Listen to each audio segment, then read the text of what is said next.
Welcome everybody, and thank you for joining us for our webinar on the challenges encountered in the implementation of biofluorescent particle counting systems as a routine microbial monitoring tool. We have quite a few colleagues on the call, so more than 60 that I could see, and more than 74 registered to receive the recording. So it's really great to see that level of interest. This webinar is held by BioPhorum on behalf of the Modern Microbial Methods Collaboration, short M3. And my colleague Alison will tell you a little bit more about our collaboration shortly. For those of you who are not familiar with BioPhorum, I would just like to say a few words about BioPhorum itself. So at BioPhorum, we provide a platform for biopharmaceutical companies to collaborate, share and pool knowledge, and build solutions together that benefit the industry as a whole. BioPhorum is organized in different forums, hence the name, and within each forum we have various work streams. Each work stream is led by a dedicated facilitator or project manager, and I am the facilitator and project manager for the biofluorescent particle counting team in the fill-finish forum. So my team works on best practices and is part of the M3 collaboration. Let me just say a few words about the format of the webinar and the speakers. So today is about biofluorescent particle counting technologies, which use the detection of intrinsic fluorescence to continuously enumerate bioburden levels in air or water samples. The reported unit is commonly referred to as an auto-fluorescence unit, which is not dependent upon growth like the traditional method. And we will discuss the potential challenges during the implementation of the system and the perspective of our consortium of 4 industry working groups on navigating these challenges. We have 3 speakers for this webinar. So we've got Alison Scott from MicronView, who is also a member of the PEM group, Joanny from Pfizer, who is a member of BioPhorum, and Phil, who is working for Merck, MSD, and who is a member of both BioPhorum and PEM. And we've got 3 colleagues from the collaboration supporting the Q&A session. So Cedric Josen from Janssen, Claire Briglia from Vedere Solutions and from the Kilmer community, and Mike Russ from Genentech and from the OWBA group within the collaboration. So as to housekeeping, we will do the presentation first, and the second part will be the Q&A session. But please feel free to put your questions into the chat box as we go along. And I strongly suggest that everybody puts themselves on mute during the presentation and also switches the camera off. And then after the presentation, of course, we will switch the cameras on again and unmute ourselves. And just to be clear, the webinar will be is recorded, and the recording will be sent out within 2 days or so after the webinar. Any questions so far? No? So in which case, I think I will pass the screen over to Alison, who will give us an introduction about what the Modern Microbial Methods Collaboration is and which groups are part of it. So Alison, please start and let me know when you want the next slide, please. Sounds good. Thank you so much, Margit. So first off, we'll start with a disclaimer. The information and opinions presented are those of the collaboration and not necessarily the opinions of our individual employers. Next slide, Margit. So I have the opportunity to talk to you about the Modern Microbial Methods, or M3 collaboration that Margit mentioned. And this is composed of 4 different industry working groups. It includes the BioPhorum ARMM BFPC team, which was started back in 2017 and is focused on air BFPC systems, so those biofluorescent particle counters that we'll be talking about. The Kilmer Community Rapid Microbiology Methods Group, which was started in 2019. And this group is composed of regulated industries and also consultants, and more broadly focused on rapid methods. The Process and Environmental Monitoring Methods, or PEM Working Group, which was started in 2014 and is a little different in that it is composed of members from regulated industries, consultants, and also instrument manufacturers, and is focused on both air and water BFPC systems. And then the Online Water Bioburden Analyzer, or OWBA group, which was formed in 2013, has members from regulated industries and also consultants, and is focused more generally on water-based rapid microbial methods. So back in 2021, during the pandemic, all 4 of these groups came together and met at a summit to share what they had been working on, what they plan to work on for the coming year, and just kind of a collaboration of minds to figure out how to better support and move the industry forward as they evaluate and adopt modern microbial methods. And so the M-Cubed collaboration was formed as a result of this summit. And we have a steering committee, which now organizes summits annually. So we're having our 3rd summit next February. And then also just provides organization for the subgroups. And then 3 subgroups came out of this meeting. The first focus has been focusing on challenges associated with implementation of BFPC, which my colleagues Joanne and Phil will be talking more about in this presentation. The non-equivalence of the unit of measure, since we're no longer talking about the colony forming unit, and validation. The second subgroup looks at baseline counts and how to establish alert and action levels. And the third subgroup is a broader subgroup. It's focused more generally on modern methods as opposed to BFPC, and is working to create a toolbox that provides documents and resources as individuals or companies go about investigating and then hopefully adopting a modern method or technology. Next slide, please, Margit.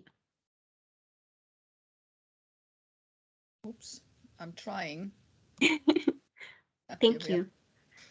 And so one of the goals of the Modern Microbial Methods Collaboration is to publish, to help educate industry and provide resources that can be used. And so this is a summary of our publication strategy. It's an umbrella publication strategy. So one of our primary core articles came out in July of 2022. It was published in the PDA Journal of Pharmaceutical Science and Technology and covers the challenges encountered during BFPC implementation. And within this article, there are topics like the non-equivalence of the unit of measure, so AFU not being equivalent to CFU, internal communication, baseline alert and action levels, validation of the technology. And so those are covered in ways to mitigate or discussed. But thereafter, the group is focusing on writing articles that cover each of those challenges in more detail to provide more supportive information. And so that's why you see them underneath this challenges article umbrella. An initial teaser article has already been published back in or this year in April in the PDA letter covering an initial evaluation roadmap. And then we have many more sub-articles that are already underway. And that includes an article that's been submitted already on the non-equivalency of BFPCs versus the colony forming unit, an article on validation, one focusing on baseline counts and how to establish those alert and action levels, and then an article on data analytics for water-based BFPC, and a user requirement specification document that can be used. It's a template. So that toolbox that I mentioned creating is going to have documents like this user requirement specification that can be used and adapted to different technologies as companies bring them on and begin to investigate them. So if any of this sounds of interest to you, we're a really fun group to be a part of. Here's our email address at the bottom, and we also have a LinkedIn page that keeps you up to date on conferences that we're presenting at, articles as they're published, so you can go back there and please reach out to us if you would like to join the collaboration.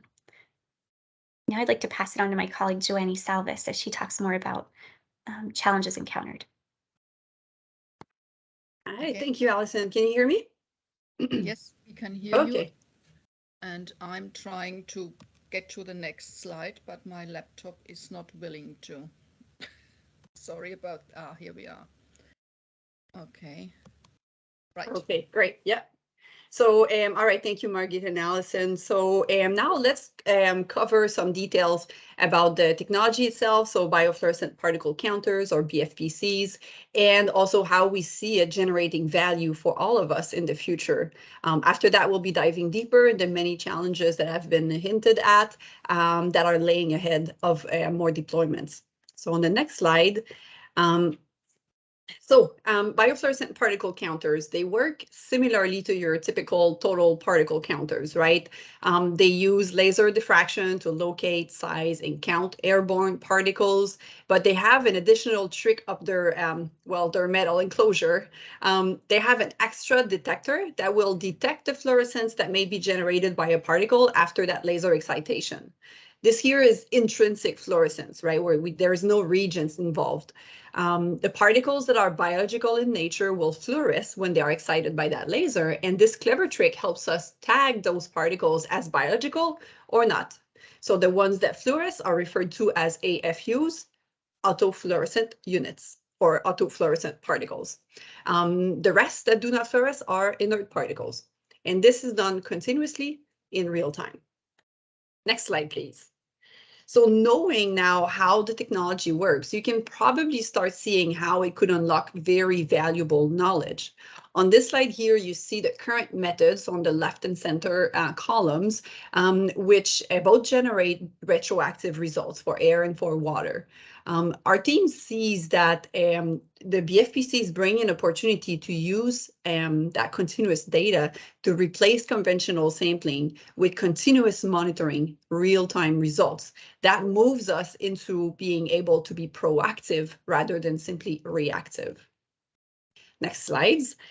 So that you can see that the benefits for that are clear, right? So we have better quality, better maintenance plans, better reactivity. There are cost savings associated with that. And very importantly as well, it's much more sustainable as there isn't a bunch of consumables that gets used for a few minutes and then thrown out. So overall and all around, we feel that this is a win-win scenario here because it does enhance everything that is important in the end to deliver effective medicines to patients. All right, but it's not a done deal, right? This implementation is a serious challenge, and today's discussion will center around 4 of these so-called speed bumps on the road to success. So we have the fact that the unit is not like the AFU is not equivalent to the CFU, that the validation of rapid micro that report non-growth based unit is therefore intrinsically more difficult. Which also is a challenge because setting alert and action levels it's a very new way of doing that with the AFUs. And finally, and maybe not minimally, but perceived risk during audits. So first on the next slide, let's attack the difference between the old unit of measure and the new one. In this case, it really is a case of trying to compare apples and oranges. The CFU, the colony forming unit, relies on growth in a specific set of conditions. But the AFU, the auto-fluorescent unit, relies on the presence of biological molecules in the sample. So let's see a little bit more closely how they might relate. So on the next slide, we have a bar graph that is a kind of a representation with relative sizes, right, for illustration purposes, but how the AFUs measure different things than the CFUs. So on the left column here, you have the AFUs, and you can see that they are expected to cover or measure stressed cells, other viable but non-culturables, VBNCs, as well as the culturable cells and potentially some false positives. In this fact would be molecules or particles that show up as autofluorescent units but are in fact not something that is a viable or even something that's alive. CFUs are limited to culturable cells. And they also have some contamination risk. So those will be false positive that in this case of CFU would be associated to secondary contamination, meaning that something grew on the plate, but it's not from where you collected the sample. It came through maybe a lab contamination or something else. All right, so if we go to the next slide, is a different way of looking at that, right? So we kind of see how the AFU and the CFU may overlap. Again, this is using relative sizes for illustration purposes, but when we're looking at how the coverage of each unit of measure overlaps, we have this kind of Venn box diagram here. Some particles would be measured as both an AFU and a CFU. Some would only be measured as a CFU or only as an AFU, and some wouldn't be measured at all, as none of the methods are perfect. So now we can see why it's such a challenge to try to evaluate the performance of an AFU-based method when all that we previously knew was CFU related. And that brings us to our next challenge, where I believe I'm passing the ball to Phil now. Hello, everyone. So the challenge is here. So why is validation a challenge? It requires different methodology than traditional method. So AFUs and CFUs have different signals. So if you try to compare the AFU to the CFU, correlating them, it's really like trying to put a square peg in a round hole. As a result of that, the interpretation of the guidances can be difficult. And also extensive validation is often expected, and that's because there will be a lot of questions trying to compare to the traditional method, which has been the golden method for years. So in the industry, we try to tend to do more than might really need to be necessary as far as validating is concerned. So how can we overcome this challenge?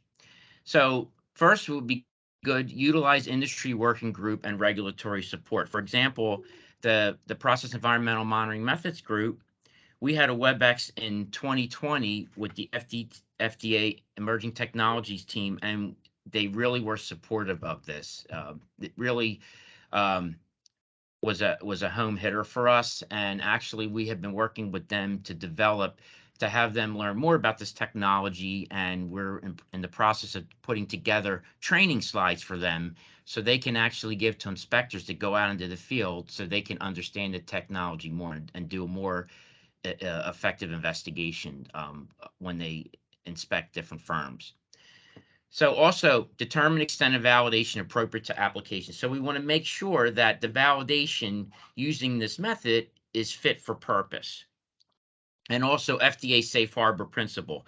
So if we're generating data with these methods, the BFPC method, we want to make sure that it's separated from GMP testing if we are doing studies in parallel with the traditional method. Next slide, please.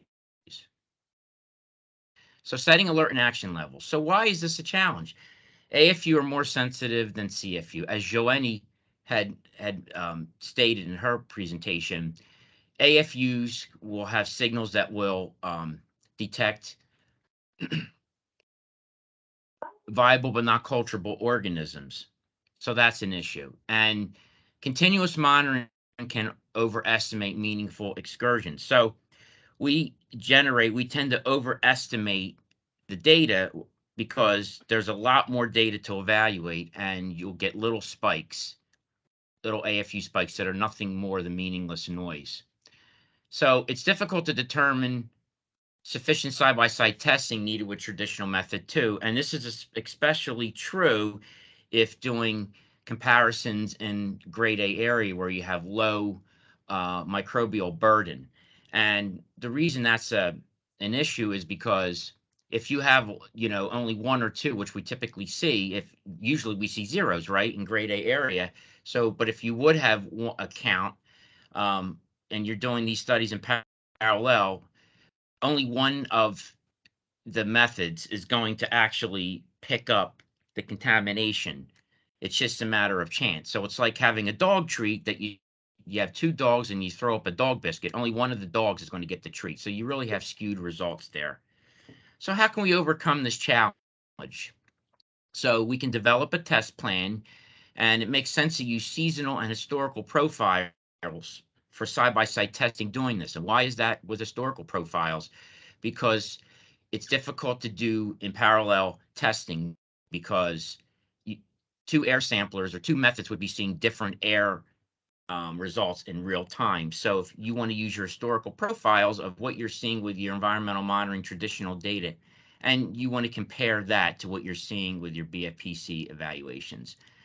And based on that, you want to establish a baseline to determine your state of control and then set alert and action levels for your areas. And this is firm based. Each company is different. So you may determine it based on time, which is volume over time, where, for example, you run your BFPC methods over a 24-hour period and you evaluate your counts that way. Or you could do a frequency based where you do it after an activity, for example, on a water system after sanitization. Next slide, please. So we're getting there with support in the industry, but we have more work to do. So the support is the regulatory guidelines such as the EU Annex 1, they encourage the use of alternative technologies. So in Annex 1, which now we all know has been approved for implementation in August of next year, in one of the notes of Table 2 and 6, it has limits are applied using CFU, but the agencies acknowledge if different technologies used that present results different than the CFU, a manufacturer should scientifically justify the limits and, in quotes, I say, where possible, correlate the CFUs. So here you can see it makes sense to engage with the authorities as soon as possible. So what are the challenges? One is obvious. The document still continues to include limits we have that are in terms of CFU counts. And also agencies expect us to identify all AFU hits. And that's difficult because, as I mentioned earlier, viable but not culturable organisms can be present. And BFPCs and their mode of detection is a different paradigm from the traditional method. So this requires a rethinking across the industry. Again, engagement with the authorities as soon as possible is recommended. Next slide, please. So here's regulatory perspectives on AFU counts. So there continues to be support. I'm not going to read these. The first one was what I mentioned, Table 2 and Annex 1. The second one is 2020. As I mentioned, we had the meeting with the FDA ETT, and they actually acknowledged that BFPCs provide results in units that do not directly correlate to the traditional method, and it can be acceptable as an alternative method. So that is very supportive. And thirdly, back in 2006, the FDA had authored a paper, and they had stated that these new methods may require new acceptable criteria. So that's also encouraging. Next slide, please. So in addition, these are guidance documents that are out there that encourage the use of alternative technologies that we're all familiar with. And I'd like to call your attention to the 2020 revision of EU Annex 1, where it mentions the benefits of RMMs. And in this, it states that they expect quick detection of contamination when there could be product impact. So we want to make sure we decrease these risks as much as possible. And this is a perfect example for BFPC method implementation, because with BFPCs, you truly get real-time results versus the traditional method where you need to wait 5 to 7 days to get your results. And at that point, you've already done a lot of downstream processing and risk to your product. Next slide, please. So how do we make this vision of the future reality? Cross-industry collaboration is key to success. For example, we had the collaboration with the ETT, which is the CEDAR division of the FDA. And then there's also the CBER Advanced Technologies team, which is CAT, and also this group here, the BioPhorum, who's presenting this presentation. We, as members, we collaborate with the agencies.